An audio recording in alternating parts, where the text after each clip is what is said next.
Alright. Here it is, Monday night. I guess the first Monday of March break here in Nova Scotia. So Saturday, well Friday, I sent my son off to Germany for a class trip. It's grade 12 class trip. So he's in Germany, heading to Switzerland with a stop in, I think, Austria and France and Italy. Yeah, something like that. Anyway, so he's a few days into the trip. Then the following Saturday, just this past Saturday, there was a train show which my club participated in. We brought a small portion of our club modular layout that's under construction. And during March break, my club, the Truro Railroaders Association, is also participating at the Truro Mall, just for a free little exhibit. We get to operate trains on our newly constructed modular layout, and people can come in and see the progress and chat with us, and hopefully maybe even want to join the club. We're in desperate need of eager volunteers and participants. But with that being said, while at the Amherst train show, which is for the Cumberland area model railroaders, of course, taking time from buying or from operating, we went and we bought, and I brought a few things to sell as well. So all in all, it was relatively broke even with what I sold versus what I bought. Might be, well, I'm actually behind by $100. So I made back almost everything but $100. So anyway, this will be my train show haul from Amherst. I didn't do any video. I was quite busy, but there was one large layout, the Amherst Club, another large layout, which would have been the Windsor end benders, Eastern benders in scale layout. There was a Lego display train layout and whatnot. There was the Dartmouth Railway Club. They had their small layout set up. Our club had a small layout set up. There was some Nova Scotia modelers, so they do dioramas and cars and boats and military modeling. Bunch of different vendors, and I believe it was I can't remember if it was the NMRA or if it was the Maritime Federation, but they had a line of people working on models, and people can go and chat, which is kind of cool to see the process on some of this serious model builders, like kit bashing and painting and all that stuff. So yes, I'm going to reposition the camera, and we're going to take a look at my purchases. I hope you enjoy. So not in any particular order, but one of the first things that I bought when I was walking around was these.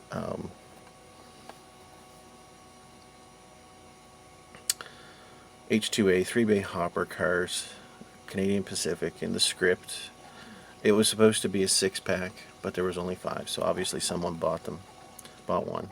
They come with a load. These are Broadway Limited. Very nice cars. So yeah, I ended up buying, I believe it was 5 of these. Yes. So I've got 5 of 6, which is a nice rake. I actually operated them at the show on our layout 4 of them, and they ran flawlessly. So they're I have a rig of 10,000 gallon tank cars as well, from Broadway Limited. Very, very good cars. They operate very well. Details good, robust. You know, it's all good. So I'm very, very pleased. If I didn't mention it, I basically paid $15 a piece for these. So I thought it was fair for what they are. So I'm happy with the purchase. So I'll just get these out of the way.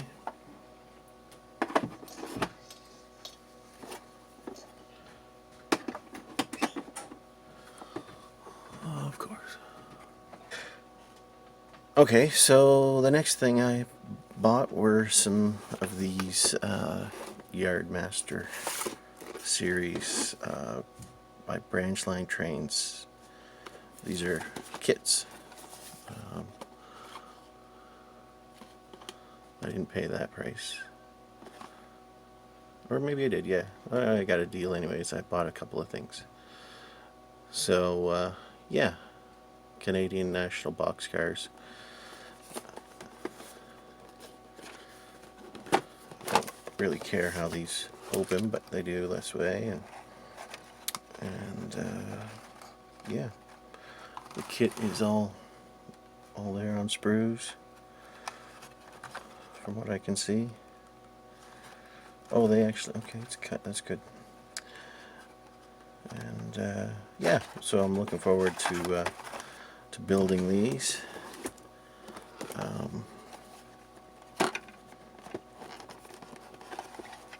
I believe I own a couple of branch line cars that were pre-built, but I've never built any, so I'm looking forward to that. So that was 2 kits. Very good, very cool. Of course, when I'm buying groups of things, I usually try to find some small stuff to get them to throw in for free. And so I've got a couple of packs of these number 27 Katy couplers with the offset coupler head. Just, you never know. That's how I get a stock of couplers. I just pick them up.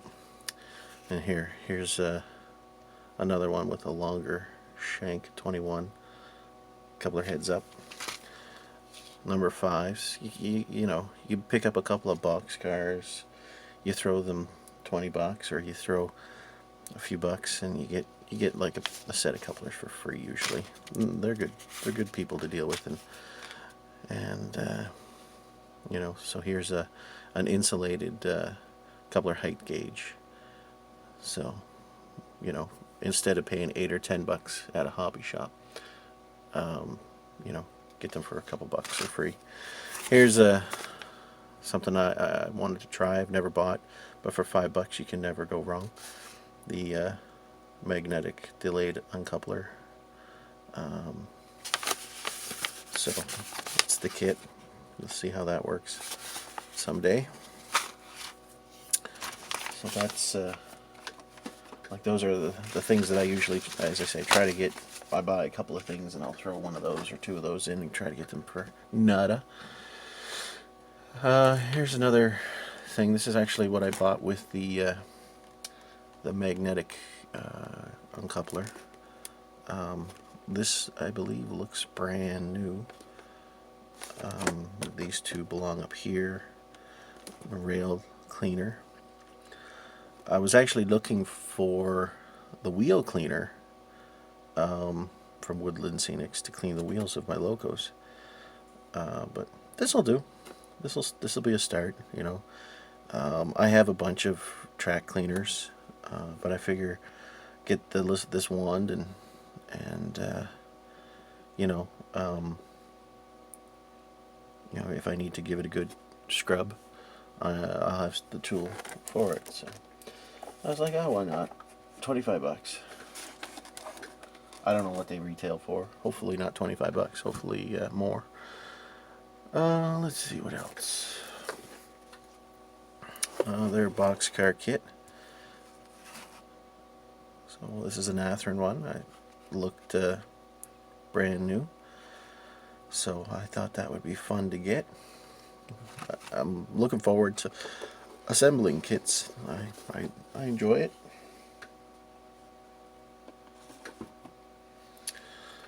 One other thing that I found. Now this is pretty much how I found it here. Don't really care about the road name. It's a high cube boxcar with a little camera in the end. Now, you've seen other videos of mine. I'm kind of intrigued with stuff like that. So, there was no price on it. It's even got the micro SD card slot at the side, which is cool. Came with an SD card reader with the micro SD 64 gig card. So this is, and they drilled holes in the tops to set it up too, which is cool. I threw the charging cord in there so it wouldn't get lost, just on this side. But this is what they did here. The battery's in there to charge, and they took the circuit board out of one of the little security cameras that you can buy, the little cheap ones. It's only 720p, which is fine. And this is what it came out of, one of those circular security cameras. So it, I thought, what the heck, I think I paid $15 for it. So I thought, what the heck, let's see what other people's ideas were. So I'm gonna give that a shot and play with that. So that's fun. What else? A couple of these. So I was operating, and I brought half a dozen tank cars to operate, and I didn't bring any box cars. Actually, I brought a kit. I didn't have time to build it. I was too busy having fun at the show. So I quickly went to one of the vendors and picked up some box cars so I can run them behind the locomotive while I'm running my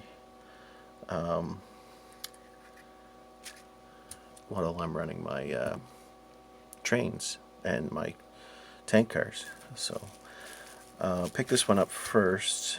It's not in the greatest condition. There's some broken bits and stuff. It's in okay shape, but I bought the Union Pacific because I have the big boy and I ran it behind the big boy.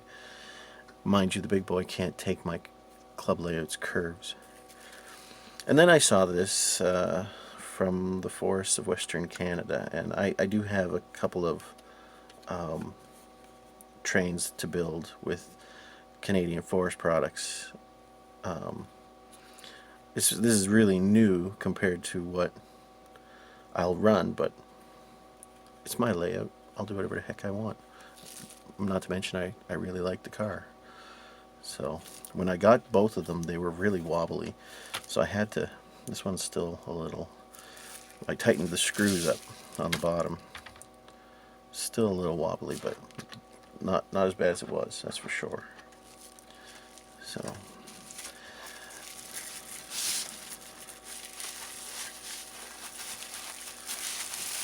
alright, that's those. What else?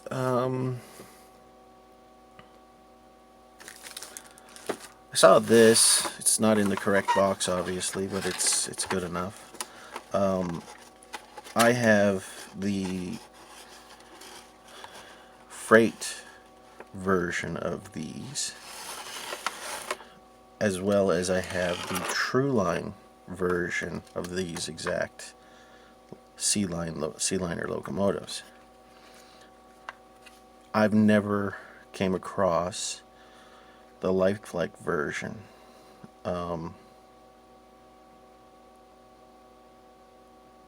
Actually, I thought these were Proto 2000. These are Hobbycraft, but I've never come across this before. So I thought, why not? I'll buy that. It has most of the grab irons and ladders in place, that I can see anyway. The print's pretty good and fine.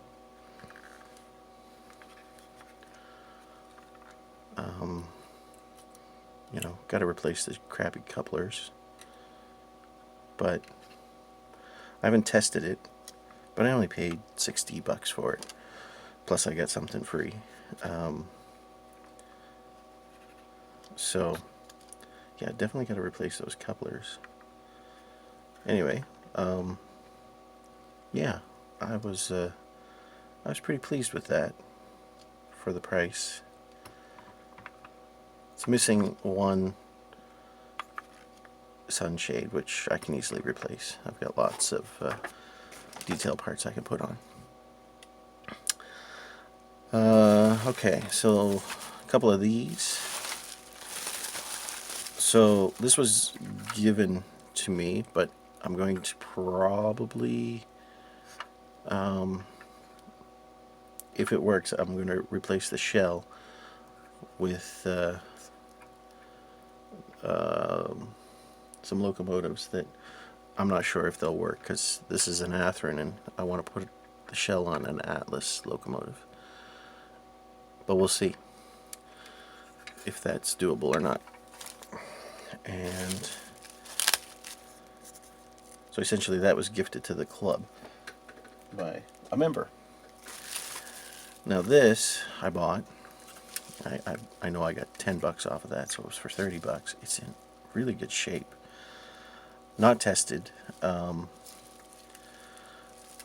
but a few videos ago I got a Lionel HO scale chassis painted gold, and I believe it has the same shell type, so I'm hoping I can reuse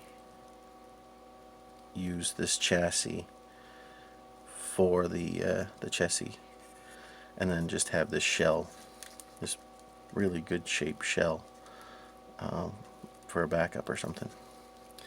So that was a project locomotive, but it's in great shape. Looks like they've done some work. They didn't have the pads, so they jerried up some sort of a wire to hold the motor in place. But anyway, we'll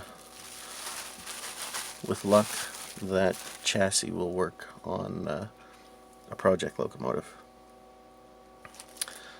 What else? Oh yeah, this was just a purchase that so it's okay, so they got it printed. So it's an EMD GP38-3 NB Southern powered. I got a couple bucks off of that too, but kind of like this. I was going to paint my own. I still might, but if this operates very well, I might just upgrade this to put it in with my consist.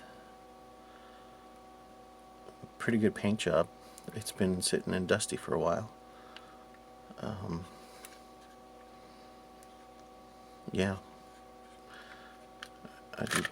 Oh, look at that. Okay. That's good. That's alright. So, looks like it just needs a service.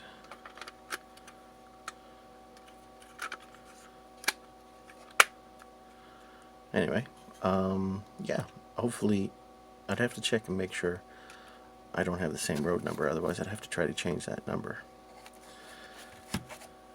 Anyway, I like it. Even if I don't use it, I'm going to keep it. It's my hometown, so that's all good. So the last thing that I got, and it was probably one of the last things I bought, and I threw a couple of couplers in it too, was this. So this is a dummy as well, and yeah, that was on there, the plow. But this was purchased. It's a Jeep 35, I hope. It looks like it anyway. Doesn't have that little whole window thing in there. I'm pretty sure this is a Jeep 35, and if this is the case, I will be pulling the handrails, the horn, any of the detail parts I can pull, and put it on my NMRA 50th anniversary locomotives. So this was specifically purchased as a donor locomotive. I think I got it for like 20 bucks, and I believe he wanted originally 35 for it, so I got it, yeah, pretty good deal. And then I'll sell the chassis and the shell separately and maybe make some of my money back. So a couple of project locomotives, a couple of fun purchases, and all in all, it was a fun show. So I'll it's not anything big. As I said, they had two main vendors that go to all of the maritime shows, and then they had a couple of smaller vendors. Some of the smaller vendors only sell high-end product, but some of them are just locals trying to clean out some of their totes and cupboards and stuff. So, which is fun, especially when they just are selling to get rid of it. Some of the people are selling to make their money back, but it's good fun, and yeah. So this is my my haul. I'll set it up for a photo, and that'll be at the end of the video.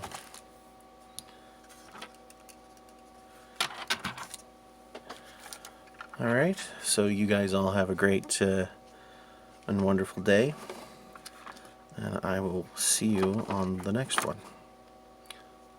Have a good one.